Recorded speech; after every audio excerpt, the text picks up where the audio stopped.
Então, estamos aqui, vamos começar essa aula. Hoje é dia 22 de junho, nosso 29º encontro, e estamos no capítulo 4 da carta de Paulo aos Filipenses. Então, antes de começar, gostaria de fazer uma oração e pedir a Deus para nos dar o entendimento dessa palavra, né? Senhor Deus, obrigada, Pai, por mais essa oportunidade, por mais um mês em que o Senhor nos dá o privilégio de parar, estudar a Tua palavra, nos encher do conhecimento de Cristo, nos aprofundarmos nesse conhecimento, ó Pai. Pedimos que o Senhor esteja conosco, com todas as pessoas que têm participado desse grupo, que o Senhor abençoe a cada um deles, as suas famílias, e que eles possam encontrar, ó Pai, cada um deles, que eles possam ir de encontro com as necessidades deles em Tuas mãos, ó Pai. Que o Senhor vá respondendo às orações, provendo e fortalecendo cada um. Nós te pedimos e te agradecemos, em nome de Jesus. Amém. Já nas outras cartas de Paulo, tanto para Filipenses como para Colossenses, Paulo cita várias pessoas, e quando nós estudamos as outras, eu meio que passei correndo, passei por cima dessas recomendações para essas pessoas das igrejas, para uma hora parar e falar tudo de uma vez, para não ficar voltando, tá? Então, eu gostaria primeiro de ler o capítulo 4 e depois dar essa destrinchada, né? Separar um pouquinho conforme ele vai falando sobre essas pessoas que participaram dos ministérios. Por que é importante? Além da nossa proposta de conhecer a Bíblia capítulo por capítulo, versículo por versículo, não deixar nada sem ser falado, conversado, então essa é a proposta do nosso estudo. A outra coisa é que muitas vezes o que está acontecendo com uma dessas pessoas, desses personagens, vamos dizer assim, da igreja primitiva, da igreja da época de Paulo, também são coisas que acontecem conosco. Então a gente aprende muito com isso também, tá? Então vamos começar com Filipenses 4, no versículo 1. Vou voltar só um pouquinho para lembrar como que ele fechou o capítulo 3, tá? No versículo 17. Irmãos, sigam unidos o meu exemplo e observem os que vivem de acordo com o padrão que lhes apresentamos. Pois, como já lhes disse repetidas vezes, e agora repito com lágrimas, há muitos que vivem como inimigos da cruz de Cristo. O destino deles é perdição. O seu Deus é o estômago e eles têm orgulho do que é vergonhoso. Só pensam nas coisas terrenas. A nossa cidadania, porém, está nos céus, de onde esperamos ansiosamente o Salvador, o Senhor Jesus Cristo. Pelo poder que o capacita a colocar todas as coisas debaixo do seu domínio, ele transformará os nossos corpos humilhados, tornando-os semelhantes ao seu corpo glorioso. Tá? Deu para lembrar como que terminou o capítulo 3, né? Então, agora o 4. Portanto, meus irmãos, a quem amo e de quem tenho saudade, vocês que são a minha alegria e a minha coroa, permaneçam assim, firmes no Senhor, ó amados. O que eu rogo a Evódia e também a Sintique é que vivam em harmonia no Senhor. Sim, e peço a você, leal companheiro de julgo, que as ajude, pois lutaram ao meu lado na causa do Evangelho com Clemente e os demais cooperadores. Os seus nomes estão no livro da vida. Alegrem-se sempre no Senhor. Novamente direi, alegrem-se. Seja a amabilidade de vocês conhecida por todos. Perto está o Senhor. Não andem ansiosos por coisa alguma, mas em tudo, pela oração e súplicas e com ação de graças, apresentem seus pedidos a Deus. Esse versículo é bem próprio para nós hoje, né? Com tudo que a gente está passando, né? Então, vou ler de novo. Versículo 6. Não andem ansiosos por coisa alguma, mas em tudo, pela oração e súplica e com ação de graças, apresentem os seus pedidos a Deus. E a paz de Deus, que excede todo entendimento, guardará o coração e a mente de vocês em Cristo Jesus, tá? As suas emoções e a sua saúde mental, né? Então, Deus vai estar guardando para que a gente tenha essa paz, né? Finalmente, versículo 8, finalmente, irmãos, tudo que for verdadeiro, tudo que for nobre, tudo que for correto, tudo que for puro, tudo que for amável, tudo que for de boa fama, se houver algo de excelente ou digno de louvor, pensem nessas coisas. Ponham em prática tudo que vocês aprenderam, receberam, ouviram e viram em mim. E o Deus da paz estará com vocês. Esse versículo 8 e 9 são versículos em que nos ajudam a manter um controle dos nossos pensamentos. Porque muitas vezes a gente tem pensamentos compulsivos, nós temos pensamentos em que temos muita dúvida, ou então pensamentos de acusação. Ele dá uma lista aqui. O que eu estou pensando é nobre? É verdadeiro? O que eu estou pensando é correto? O que eu estou pensando é puro, amável? Tem boa fama? É algo excelente? Ou algo que é digno de louvor, é digno de apreciação? Pensem nessas coisas. Ou seja, se o que eu estou pensando, se o pensamento que está entrando na minha cabeça é mentira, corta na hora. Se o que eu estou pensando é uma coisa suja, não é nobre, corta na hora esse pensamento. Se o que eu estou pensando é incorreto, corta na hora. Então, essa é uma boa lista para a gente fazer esse autocontrole do que nós estamos pensando. Tá? Eu tenho até uma amiga que ela me sugeriu, achei ótimo e me ajudou muito.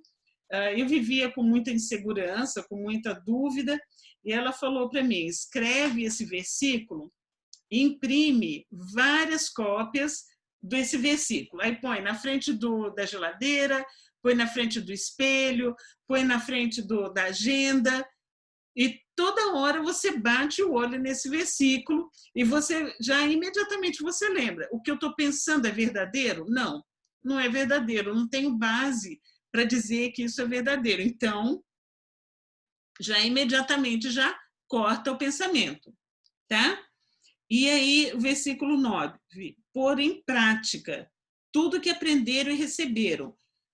De tudo assim, tudo que Paulo ensina, nós podemos resumir no amor. Então, você vê, se o que você aprendeu está baseado no amor de Deus para nós e no nosso amor ao próximo, tá? São duas coisas, não é tão difícil, né? Então, se eu estou com medo do futuro, eu tenho que lembrar que Deus me ama acima de todas as coisas. Ele me ama acima de qualquer situação que está acontecendo. Então, é a primeira coisa que vai tirar o meu medo. E a segunda coisa, se tem alguém em sofrimento, alguém em aflição, eu devo amar essa pessoa e levar essa mesma esperança que eu tenho em Deus, levar para essa pessoa. Tá? Então, imediatamente nós aplicamos essa lei que tem dois sentidos, de Deus para nós e de nós para as pessoas que estão próximas de nós. Tá? Então, isso é pôr em prática o que nós aprendemos, o que nós ouvimos e o que nós vimos. Tá? Versículo 10. Alegro-me grandemente no Senhor, porque finalmente vocês renovaram seu interesse por mim. De fato, vocês já se interessavam, mas não tinham oportunidade para demonstrá-lo. Não estou dizendo isso porque esteja necessitado, pois aprendi a adaptar-me a toda e qualquer circunstância. Sei o que é passar necessidade e sei o que é ter fartura. Aprendi o segredo de viver contente em toda e qualquer situação, seja bem alimentado, seja com fome, tendo muito ou passando necessidade. tudo posso naquele que me fortalece. Tá? Então, mais um versículo em que nós devemos nos basear na hora que você percebe que seu pensamento, que a sua conversa tá de reclamação, tá, você só está vendo as coisas negativas. Então, você lembra disso, de aprender a viver contente. É um segredo, né, que Paulo está falando. Aprende a viver contente em qualquer situação, seja bem alimentado ou seja com fome.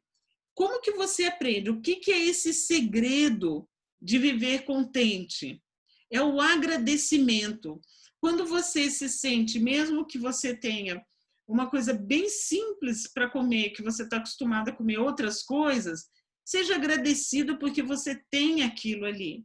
Seja agradecido pelo que você não, ansioso pelo que não tem, mas agradecido pelo que você já tem, certo?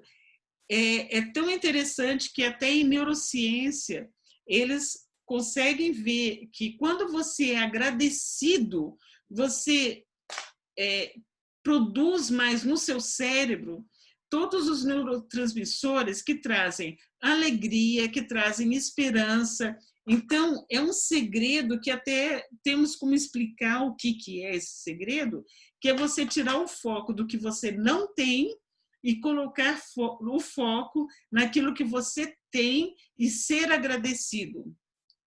Até os líquidos, né, que são liberados para a nossa digestão, quando você para e agradece, ao invés de comer correndo, você para, acalma e agradece pelo que você vai comer, por ter aquela comida, você já muda a forma de ter a sua digestão e fica mais saudável, seu corpo absorve melhor e você tem uma digestão bem mais saudável. Tá? Aí no versículo 13, tudo posso naquele que me fortalece. Esse é mais um segredo que Paulo está ensinando, que é você entender que Deus está no controle, você entender que Ele te fortalecendo em qualquer situação que você esteja, você pode terminar, porque é Deus que está mandando para você aquilo. Então, é uma palavra de esperança maravilhosa essa. Tudo, não é qualquer coisa, de vez em quando. Tudo posso naquele que me fortalece. Toda essa situação que nós estamos passando, parece que é impossível, aí você lembra, não, eu posso passar por toda essa situação, por toda essa pandemia, por toda essa insegurança econômica, insegurança em relação à segurança militar, segurança com polícia e tudo mais. Por quê? Quem me fortalece é Deus. Tá? Versículo 14. Apesar disso, vocês fizeram bem em participar de minhas tribulações. Ele está agradecendo a igreja dos Filipenses, de Filipos, né? A igreja de Filipenses, que está agradecendo porque eles mandaram alguma oferta para ele se sustentar. Né? Lembra que ele estava em Roma, né? Versículo 15. Como vocês sabem, Filipenses, nos seus primeiros dias no Evangelho, quando parti da Macedônia, nenhuma igreja partilhou comigo no que se refere a dar e receber, exceto vocês. Pois estando eu em Tessalônica, vocês me mandaram ajuda, não apenas uma vez, mas duas, quando tive necessidade. Não que eu esteja procurando oferta, mas o que pode ser acreditado na conta de vocês. Recebi tudo e o que tenho é mais do que suficiente. Estou amplamente suprido agora que recebi de Epafrodito os donativos que vocês enviaram. São uma oferta de aroma suave, um sacrifício aceitável e agradável a Deus. O meu Deus suprirá todas as necessidades de vocês de acordo com as suas gloriosas riquezas em Cristo Jesus. Maravilhosa essa promessa, né? A nosso Deus e Pai, seja glória para todos sempre. Amém. Saúdem a todos os santos em Cristo Jesus. Os irmãos que estão comigo enviam saudações. Todos os santos lhe enviam saudações, especialmente os que são do palácio de César. A graça do Senhor Jesus Cristo seja com o espírito de vocês. Amém. Tá? Vamos falar um pouquinho, depois a gente volta aqui a uns pontos, vamos falar um pouquinho de alguma das pessoas que participaram do ministério com Paulo. Uma dessas pessoas que eu queria comentar é Onésimo, tá? Onésimo, ele tem algumas passagens que falam sobre ele, tá? E a história dele é que ele era um escravo e ele fugiu do dono dele, tá? E ele acabou parando em Roma e ele ajudou muito Paulo. Ele ajudou, ele levava, eu não sei exatamente o que serviço que ele fazia, tá? Mas ele ajudava. E olha só a carta que Paulo manda a respeito dele, tá? Vou passar um pouquinho aí para a direita, no texto de Filemon. Tá? Espero que vocês tenham achado. É um pouquinho antes de Hebreus. É uma carta bem curta, tá? Então, vamos ver o que Paulo está falando a respeito de Onésimo. Carta de Paulo a Filemon. Paulo, prisioneiro de Jesus Cristo, e o irmão Timóteo, ou seja, Timóteo estava junto com Paulo, né, nessa circunstância. A você, Filemon, nosso amado cooperador, a irmã Áfia e Arquipo, nosso companheiro de luta, e a igreja que se reúne com você em sua casa. A igreja primitiva tinha essa característica. A sinagoga era de uma forma diferente. As sinagogas eram prédios em que, como se fossem de escola, né?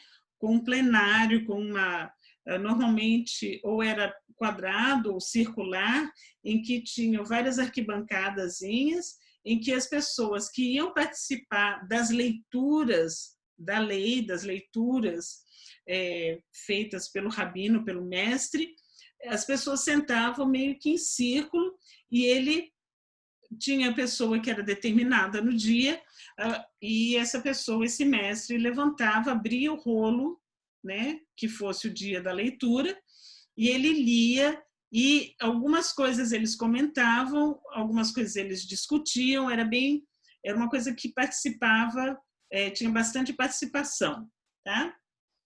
O formato que nós temos hoje, que nós vemos em igreja e tudo mais, não é o mesmo design, não é o mesmo formato, né? Normalmente é uma pessoa bem na frente, em que essa pessoa, vamos dizer, tem toda a atenção. No caso da sinagoga, todos tinham atenção, não tinha o mestre com uma atenção maior do que os outros. Ele dividia a atenção com os outros, certo? Agora, conforme os judeus foram conhecendo e se convertendo a Jesus, conforme os gentios foram se convertendo, eles não tinham lugar para ir, eles não tinham uma construção especial. Então, eles iam na casa de algumas pessoas. E é o que nós temos visto cada vez mais acontecer isso, né? As pessoas se reúnem numa casa e ali as pessoas leem a Bíblia, conversam, compartilham, cantam música, fazem uma adoração a Deus, né?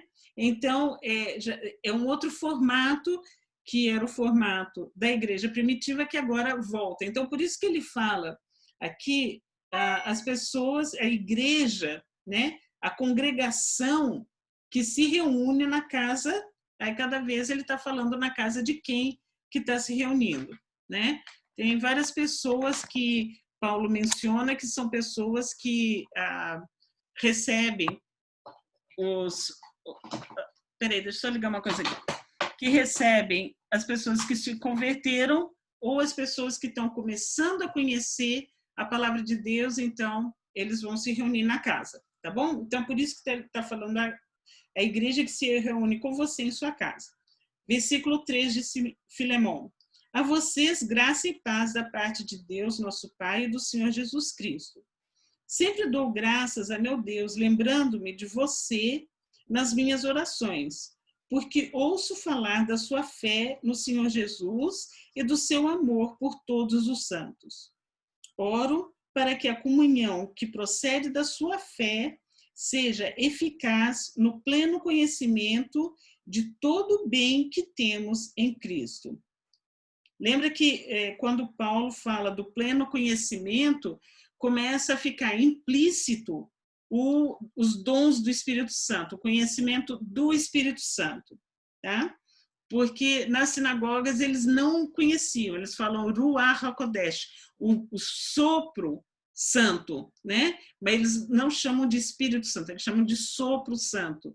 Então, não é a ênfase, né, de onde eles vieram, das sinagogas, não era a ênfase na comunhão com Deus. E aqui, o pleno conhecimento de Cristo está implícito o conhecimento pelo Espírito Santo.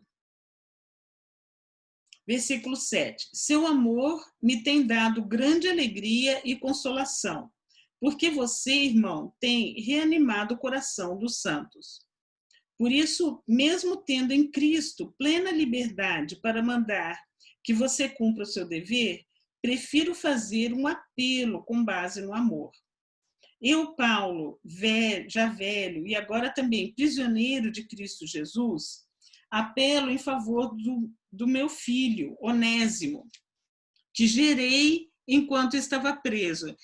Paulo costuma usar essa figura, ele chama de filho, aquelas pessoas que se converteram e que começaram a caminhar com Cristo junto com ele. Então, ele chama Timóteo de filho, né? Ele está falando aqui que Onésimo é o filho, ele trata como filho, ele era um escravo que fugiu, tá? Então, olha só, que coisa mais linda. Então, ele fala que ele gerou esse filho enquanto estava preso. Ele antes lhe era inútil, né? Era inútil para o Filemon, mas agora é útil, tanto para você quanto para mim. Mando de volta a você, como se fosse o meu próprio coração. Gostaria de mantê-lo comigo para que me ajudasse em seu lugar enquanto estou preso por causa do Evangelho. Mas não quis fazer nada sem a sua permissão, porque o dono dele era o Filemon. Para que qualquer favor que você fizer seja espontâneo e não forçado. Talvez ele tenha sido separado de você por algum tempo, para que você o tivesse de volta para sempre. Não mais como escravo, mas acima de escravo, como irmão amado. Para mim, ele é um irmão muito amado. E ainda mais para você, tanto como pessoa, quanto como cristão. Olha que interessante a cultura no começo da era cristã, nas primeiras décadas depois, né, de Cristo, existia, praticamente toda a cultura existiam escravos. E aqui ele tem, né, ele está se referindo a esse escravo, a Filemon, para Filemon, que era o escravo de Filemon, o nome dele é Onésimo, né? Então ele está se referindo para ele, e olha que forma linda que ele está falando. Ele está falando que ele é um irmão amado. Ele é um irmão muito amado. Ele repete de novo. Ele é acima de escravo. E fala, tanto como pessoa como cristão. Olha que forma linda de lidar com um escravo. É totalmente diferente do que foi acontecendo, né, através dos séculos, em que o abuso do escravo, o escravo não era considerado ser humano, ou então o escravo era considerado só 60% humano e os outros 40% animal. Então, assim, existem assim, umas teorias simplesmente pavorosas para nós. A gente vê que isso não veio de Deus, isso não veio da palavra de Deus. E aqui Paulo está deixando bem claro o quanto o quanto ele aprecia como uma pessoa. Ele está falando tanto como pessoa como cristão. Só para vocês terem uma ideia do que eu estou falando, na própria Constituição americana, se você olhar no artigo 13, na amenda, no Amendment 13, né, que acrescentaram depois, logo depois que foi abolido a escravidão, eles falam, né, que eles são não pessoas, é non-person. Olha só o quanto isso vai contra o que Deus está falando. Tá? Quando Deus fala que não tem escravo nem livre diferente, não tem homem ou mulher diferente na visão de Deus. Para Deus, todas as pessoas recebem e são, como é que fala, receptores do amor de Deus. Deus tem para todas as pessoas, não tem uma diferenciação de pessoa pela cor, pelo tamanho, pela cultura, pela posse, o poder. Não tem essa diferença. Tá? Então, quando ele está falando aqui, né, na carta de Filemon, que ele está falando de Onésimo, é simplesmente linda a forma como ele se refere a esse escravo. E assim, diante de tudo que nós temos passado aqui nos Estados Unidos, essa semana exatamente, eu achei muito apropriado levantar esse assunto, porque não veio do cristianismo. O cristianismo pode até ter pessoas que distorceram isso, mas não veio do cristianismo o abuso dos escravos. Não veio, tá? Vamos ler de novo aqui. Então, em Filemon, no versículo 14, ele está pedindo permissão para o Filemon para que o Onésimo, escravo, volte para ele para servir ao Filemon, certo? E aí no versículo 15, talvez ele tenha sido separado de você por algum tempo para que você tivesse de volta para sempre, né? Porque afinal ele fazia parte da família, fazia parte como é que fala? Da casa, né, do Filemon. Versículo 16, não mais como escravo. Olha que lindo. Ele não era mais como um escravo, mas acima de escravo, como irmão amado. Para mim, ele é um irmão muito amado, e ainda mais para você, tanto como pessoa, quanto como cristão. Tá? Versículo 17, assim, se você me considera companheiro na fé, receba-o como se estivesse recebendo a mim. Se ele o prejudicou em algo, ou lhe deve alguma coisa, ponha na minha conta. Eu, Paulo, escrevo de próprio punho. Eu pagarei, para não dizer que você me deve a própria vida. Sim, irmão, eu gostaria de receber de você algum benefício por estarmos no Senhor. Reanime o meu coração em Cristo. Escrevo-lhe, certo de que você me obedecerá, sabendo que fará ainda mais do que lhe peço. Além disso, prepare-me um aposento, porque graças às suas orações espero poder ser restituído a vocês. Epáfras, meu companheiro de prisão por causa de Cristo Jesus, envia-lhe saudações, assim como também Marcos, Aristarco, Demas e Lucas, meus cooperadores. A graça do Senhor Jesus Cristo seja com o espírito de todos vocês. Tá? Então, ele está mandando de volta Onésimo. O dono do escravo poderia aumentar a pena de escravidão, porque se ele ficou, vamos dizer, 30 dias ou 60 dias sem trabalhar para ele, ele tem um dia de salário para pagar para o dono. Tá? E Paulo está falando, se ele prejudicou, se o Onésimo prejudicou, o Paulo mesmo ia pagar o que ele trouxe de prejuízo por não ter trabalhado para ele. Tá? Então, vocês veem que aqui, nessa carta de Filemon, o relacionamento de irmãos em Cristo é um relacionamento totalmente novo, é um relacionamento totalmente fora da cultura, está indo contra a cultura da época. E está indo até contra a cultura de hoje mesmo, em que a gente ouve muita coisa a respeito, né, de diferença entre as pessoas, falando que por causa da cultura, da tribo, ou então por causa da cor da pele da pessoa, essa pessoa é mais ou menos do que a outra pessoa. Tá? Isso não vem de Deus, isso não é uma coisa que veio do cristianismo, isso é uma coisa que veio de qualquer outro lugar, menos do cristianismo. E a carta de Paulo para Filemão é uma prova disso daí. Tá? Só para a gente voltar, então, no finalzinho de Filipenses, a nossa palavra de esperança, tá? Por tudo que nós estamos passando hoje, por tudo que nós estamos vendo à nossa volta, ou com pessoas próximas de nós, nós temos essas promessas. Né? Filipenses 4:13, que diz, tudo posso naquele que me fortalece. Quem me fortalece? Deus me fortalece. O Espírito Santo está conosco. O Espírito Santo nos enche de paz que excede todo entendimento, nos transforma na forma de nós pensarmos, a nossa mente, o nosso coração, tira a ansiedade, tira de nós o pensamento que é um pensamento negativo, um pensamento mentiroso, um pensamento destrutivo. Tá?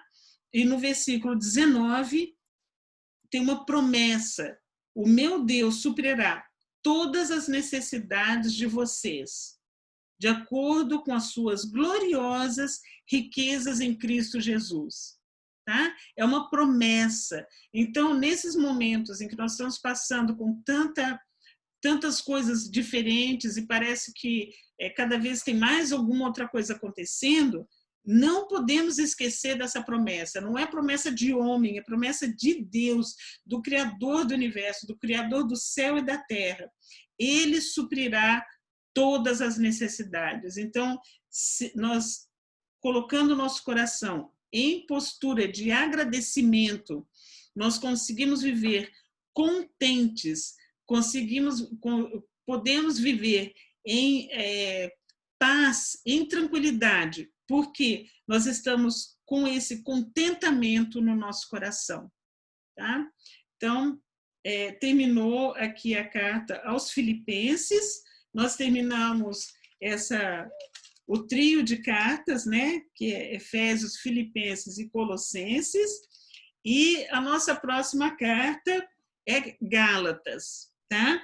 Mas antes de entrarmos em Gálatas na próxima semana, eu gostaria de falar com vocês sobre as outras pessoas que estão acompanhando Paulo, para nós podermos ir mais aprofundando no relacionamento dessas pessoas que acompanharam ele, tá? Eu coloquei aí os outros textos, né, que é o texto de Timóteo e de Atos, então eu recomendo vocês lerem, tá, os outros textos, e semana que vem a gente entra nesses outros personagens, tá bom? Muito obrigada, e agora vamos abrir aqui para conversar um pouquinho.